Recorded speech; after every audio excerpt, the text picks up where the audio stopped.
Hello everybody and welcome back to Bionicle Adventures. In the last part I said we'd be covering the final 3 episodes that were released, but actually we are covering 4 episodes because I've completely forgot about the 4th episode.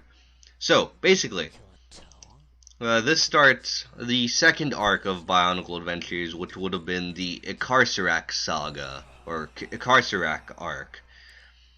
Basically, an old Toa friend of Zero's would resurface, try to gain ultimate power, and ultimately fail because he would fail. That would pretty much be it. But this was the first semblance of an overarching story, in a sense. But yeah, we have one of my mainstays of Mox that isn't really alive anymore, but we have Hordika here, who, yeah, he was pretty much just an amalgamation of parts. I pretty much made him as an abomination. That was pretty much my entire intent with this character. And, so, yeah. Not much else to say on Hordika.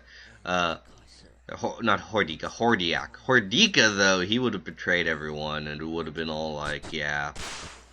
He betrayed everyone, so there's that. And I brought back the zombies for some reason as his troops. I could have just made any old, troop. Or soldier as his zombie. Not zombies, but any old soldier. It could have just been like a soldier, an armored soldier, and be all like, okay, soldier guy and stuff. But I just had to have the zombies as a threat for some reason. So, yeah. With this, not much to say on what I remember of this arc being. It was pretty much gonna be these 4 episodes. Eventually, Icarcerac would pretty much make everyone go into an alliance for a while, until Icarcerac actually got defeated. Then everyone would kind of go their separate ways and do their own thing. But I kind of got inspiration from Mesograk from the Shadow One's Makuta and Fantoka series. With him, not so much in terms of what he's doing at all, more so with the fact that trying to slowly reveal every part of his body. But the problem with that was I sucked at mocking back then, and I didn't have that many parts, considering most of the Bionicles I had were still living, or not still living, but still together. But because of that, well, you get the picture.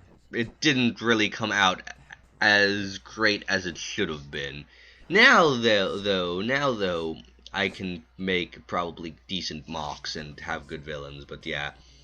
I guess the zombie thing, now that I realized, seeing the pictures and stuff, it's I realize now that the zombie thing was pretty much an excuse to, you have, an overwhelming army to try and, oh, yeah, that was funny stuff sometimes. Sometimes it'd be like, here, we must teleport to this location. Have one guy, have everyone else slam down on him, teleport. For whatever godforsaken reason. But yeah, so, anyway, moving along. So there's pretty much a way to make an overwhelming army now that I think about it again. But yeah.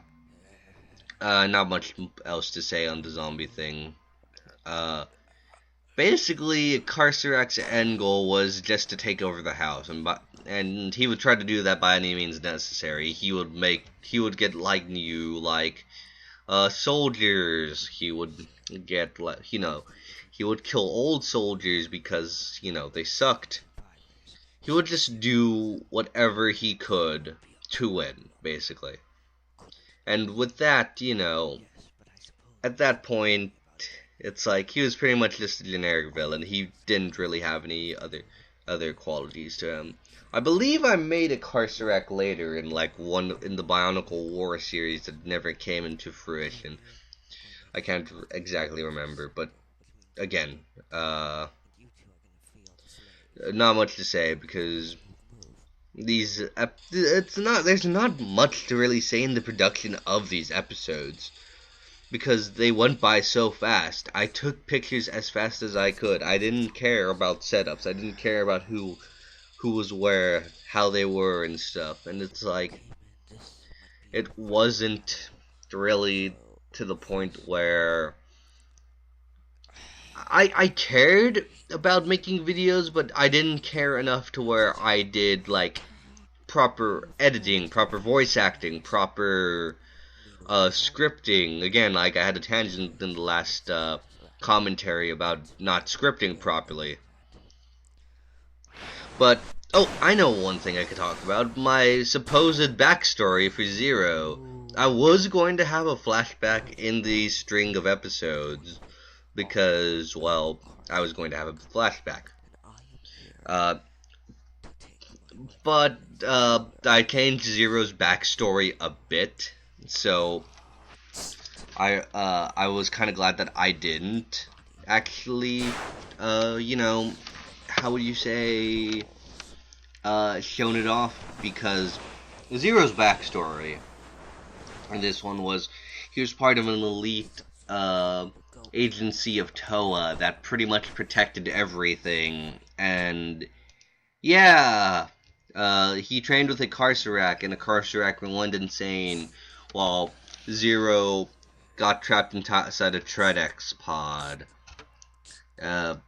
Yeah, both of Zero's backstories were kind of stupid. And, you know, with Bionicle Zero's story, I would have given him a much better backstory than what he originally got, at the very least. And I kind of wish Bionicle Zero's story would actually come out, and that I didn't do Toy Box Wars, because it's a proper introduction to Zero, and it's just, yeah, not much else to say on that. But I will say one good thing about this. Well, not one good thing about this, but one good thing about doing Toy Box Wars is I can give Zero a proper send-off in this one. And I'm not saying I'm gonna kill him, but it's kind of like I'm going to be able to do justice to his character compared to what I did in the Bionicle Adventures series and the Bionicle War series and stuff. I'll be able to give him a good, proper send-off. And that means kind of a lot to me, because Zero is essentially my self-mock. You know, my name is Zero, his name is Zero, 2 and 2 together. Yeah. So, oh god, I just remembered how blurry that one shot was. But yeah, he fell into a dimensional portal that was there for some reason. I don't know why. So, yeah. I don't know why. I honestly don't know. I don't know, like, half of the reasons as to why, like, stuff happened. So, yeah. Those 3 episodes were pretty much gonna kick off the Carcerac arc. And I believe I had, like, a bunch more episodes. I was gonna have one of, a bunch of Toa and Makuta trying to attack a Carcerac, but a Carcerac pretty much not murders them all, but like almost defeats them with his new body. And so Zero and a couple other Toa have to come in and save them. Another one was Icarax trying to find a way to defeat a Carcerac, because at that point a Carcerac would gain power to where he was immortal. Not immortal, but very strong, and Icarax would try to find a way to try and defeat him. So he'd go off on his own journey and do some stuff. Aside from that, there would be like a Toa of Iron who was also a part of that big Toa collective I was talking about with Zero's backstory, and he would like help Zero try and defeat the Carcerac. And we're gonna see him, like, yeah, right now. He sucked. He sucked really badly, but that was because he was made out of scrap parts. He's pretty much the zombie soldier base that I was using during the first 3 episodes where I introduced to Karsarak. I Again, at that point, I didn't know about bricklaying. I didn't even have a credit card. My mom probably wouldn't buy the parts for me, so it's like I only had what I had. Like this guy. He would eventually become the one of the main, would I say main villain of Toy Box Wars? But if you watched Toy Box Wars, the first episode, do you remember the lime green and black Bionicle? I believed I nicknamed him Lizar or Lysar or something along those lines, but that was pretty. He again that brown amalgamation of parts. That was pretty much that guy in his beta stages. After looking through like old videos, I'm like, hey, that head design, it looks really cool, but I should probably try and do something to where it looks decent. And then, that's how that villain came about, because yeah, that's pretty much how that villain came about. Oh yeah, and they would have like a little council, because you needed someone to represent the Fantoka and the Toa Mari for whatever reason, even though they're Toa. And then you had someone to represent the Bakuda, and you had someone to represent the Baraki. But yeah, this is emphasizing the fact that they're all in an alliance against the Karsarak, who may come back, and it's just yeah. Oh, now I remember. This left off with like they'd be going off in search teams, and like Karsarak would ambush them and stuff.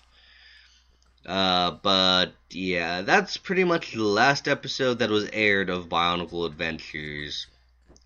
And thank goodness, because let me tell you, aside from the Karsarak storyline, everything else was pretty much just filler. Heck, I introduced this Toa, but I don't think I ever got a good clear shot of him to begin with. So yeah, that was the end of the Bionicle Adventures parts of the commentaries.